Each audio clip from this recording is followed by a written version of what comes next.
Hello, today I'm going to run through some airbrushing. I've got a bunch of Space Marine vehicles which I'm going to airbrush as salamanders.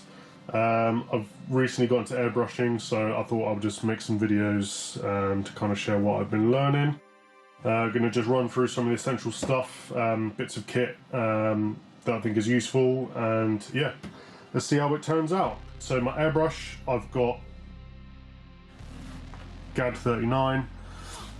It's like a 40 quid airbrush. I thought for my first one I would just get something cheap and kind of figure it out. I've read on Reddit horror stories of people losing and breaking bits of expensive, complicated, advanced airbrushes, so I've got this, and I just got from Amazon like a 3-litre compressor, so you'll hear that I'm sure going in the background at some point. Alright, some essentials. So got airbrush flow improver and airbrush thinner. So I use these to thin the paints. I've got a little pot. I use this for mixing and thinning the paint. If I'm only painting like a small amount, I'll just do it in the airbrush, but because I'm going to do a lot of vehicles with this, I'm going to try doing it here for some consistency. And then also, if you have any left over and you seal it properly, it should stay kind of thin enough that you can reuse it and have the colour consistency. I've got a couple of batches of colours, but I guess I'll find out if they dry or not soon. I find this very useful, a little squeezy pot full of warm water, particularly if you are like changing colours a lot.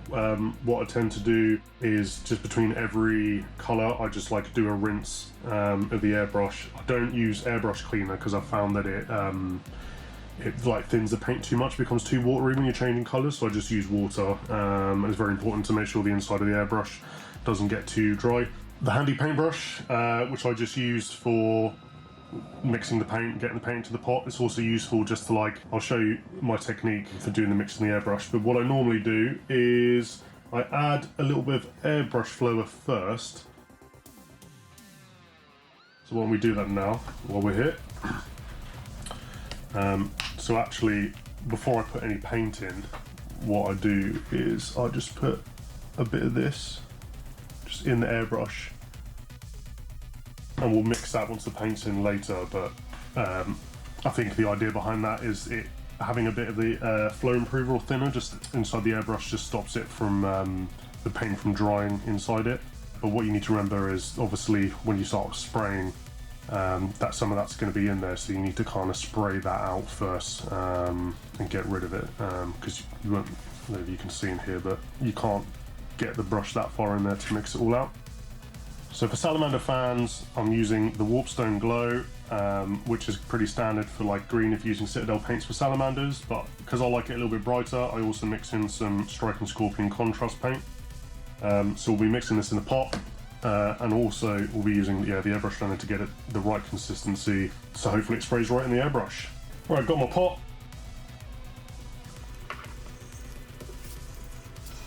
I'm going to go for a bit more.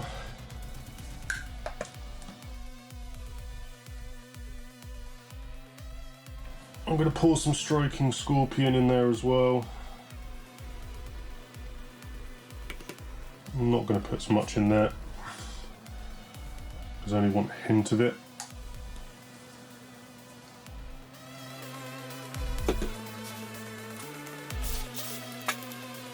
So having watched videos on thinning paints, basically the paint should just drop off without kind of being a big globby drop.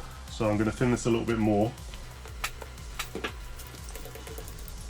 Thinning the paint is quite difficult, bit of a learning curve, and actually I found that thinning the paint too much is also a problem. I've been playing around with some fluorescent paints and they're very thin already, and if you over thin them, they just spray all watery.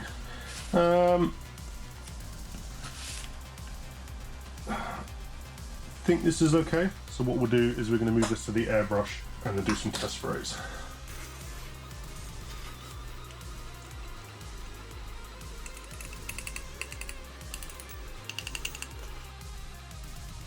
Obviously some people are very scientific about the ratios and how they thin their paints, but basically I just eyeball it and either add more paint or more thinner, depending on the consistency. So remember I said I put some, what's it called, airflow improver in there, so because that's sitting in the thing and it's gonna thin it a little bit more, what I'd just like to do is just stick this brush back in. And if I'm mixing inside the airbrush pot rather than in a separate one, I use the brush for this as well. So, alright, so now you can see my spray booth, which is this lovely Amazon box. So what I'm going to do now is I just do some test sprays on the cardboard just to see how the consistency of the paint, how it comes out.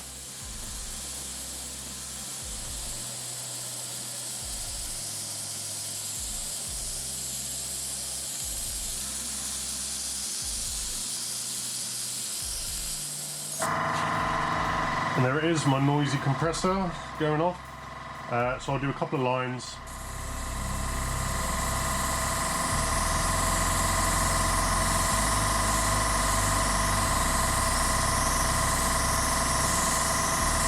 Right, now that's all looking good. So I've got this dreadnought here. I'd already dry brush on some Warpstone Glow. I think I sponged it on, but it doesn't look very consistent. So I'm gonna try this first and hopefully it'll look a little bit smoother. One thing, always remember before airbrushing, if you haven't touched your model in a while, make sure, give it a dust, right? Or spray it with your airbrush, because recently I bought a tank off a mate, which had been on his shelf for a while, and I based it, and then afterwards realised that it had dust on it, and now there's a load of like horrible texture stuck all over the tank.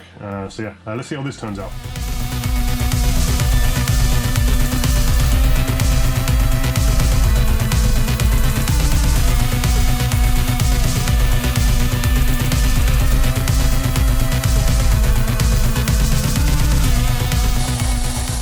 Nice and smooth.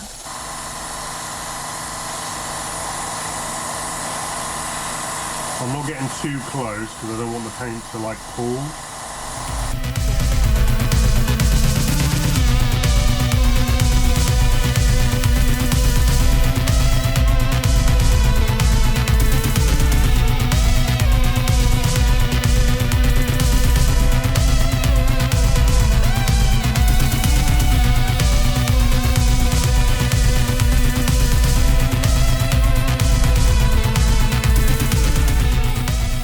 So on this airbrush, this thing here, you can basically turn it to set so when you're pulling the trigger, it stops at a certain point so you don't get like a massive splat, like a beginner idiot-proof safety measure. So I've just loosened it a bit because I want to get like a bigger spread. So if you can see on here, see that's a lot bigger spray now. So I've got to be a bit more careful, but it just allows me to cover a bigger area now.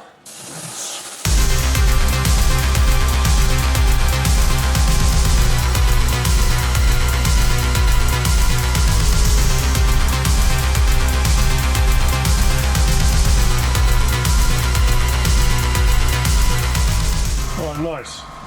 I think that looks way more consistent than the dry brush effect we had before. So happy with that. Alright, next we've got this Gladiator Lancer. I based and sprayed it with like a spray can of like a dark green glossy paint. I went to like a local store, it was the only dark green paint I could get at the time. I've literally got the same, it's still the same paint, so I'm just carrying on. And to give you an idea actually of like how quickly you can basically base stuff when you're airbrushing, it's so much quicker.